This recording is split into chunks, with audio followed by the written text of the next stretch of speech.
Hi guys, my name is Alyssa. My husband and I are on a debt-free journey. It's payday, so let's go ahead and budget my January 10th paycheck. Okay, so I have my numbers here and then I have my paycheck budgeter here. So my gross pay was $6,365.08. Keep in mind I had 46 hours of overtime on this paycheck.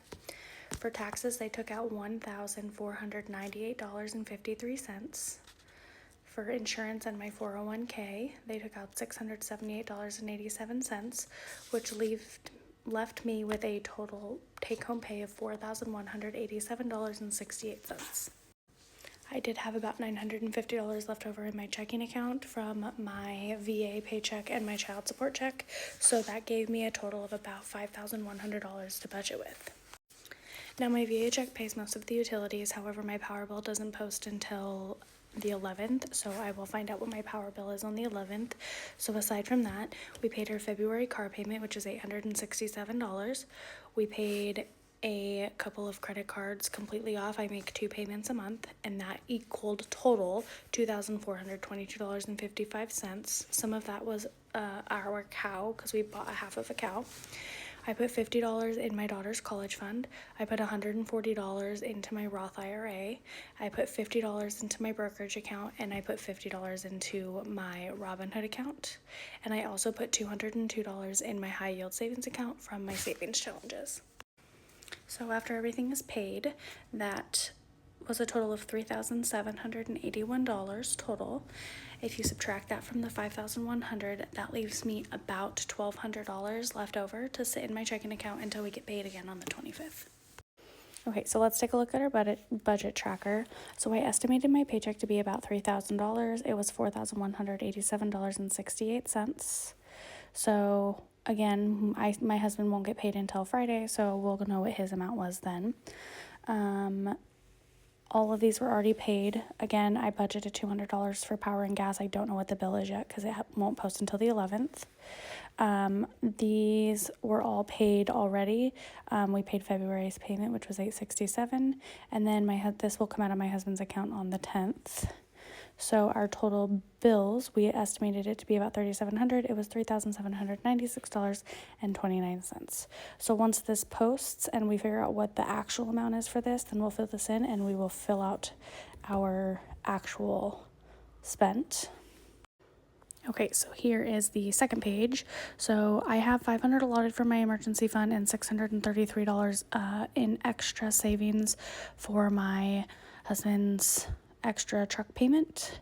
As you can see, I did add extra money into my savings accounts here, my daughter's college fund, and all of that was not originally budgeted for. These will come out of the check on the 25th, I think, so we're gonna put 0 here. I haven't totaled up my actual gas and groceries yet because the pay period's not over. And then I was able to add an extra $202 into my savings challenges that was not originally budgeted for. So once I total these up for the pay period, then we will fill out our actual here and then we'll get our total numbers. Okay, so here's our savings challenge for 100 envelope challenge. Again, ignore this because I messed up. So we were able to mark off the 98 and the 97. Our goal is to be able to mark off this whole row by the end of January, but we will see what happens.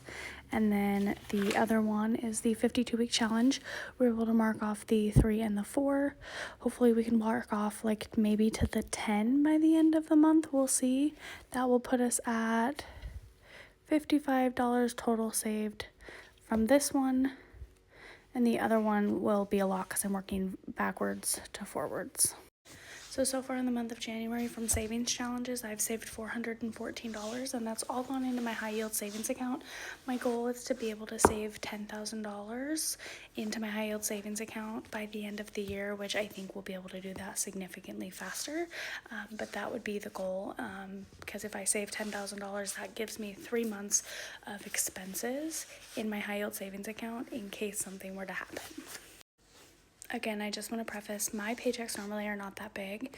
My gross pay was $6,300. I had 46 hours of overtime on there, plus my normal 96 hours that were in my pay period. So when you account for the amount of overtime that I worked, that was why my paycheck was so high. Normally I would take home about $3,000-ish, maybe a little more, plus or minus, depending on how much overtime I work in the pay period. I try to average anywhere from 12 to 20 hours a pay period, but it really just depends on staffing levels and when people call out and things like that. We also get holiday pay as well, so there's a lot more holidays towards the end of the year, so keep that in mind as well, is that when I'm working overtime on a holiday, it equals out to being paid at double time and a half for 4 of those hours.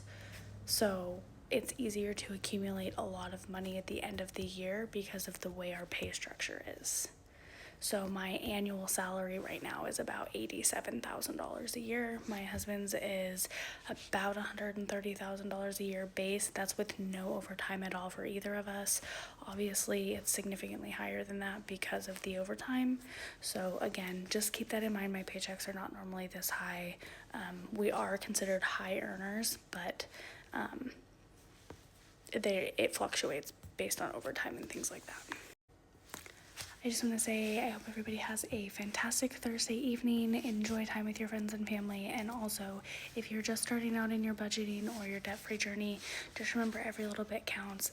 Take the little wins and strides. Enjoy those moments. Pat yourself on the back, because even if you're able to pay an extra $5 or $10 towards something, that's more than maybe other people may be able to pay, or more than you were able to pay like 6 months ago or a year ago. So enjoy your little wins and continue to push through even in the hard times, because I promise it gets better and it also gets easier. You just have to stay consistent with it. Hope you have a fantastic night, and we'll see you in the next video.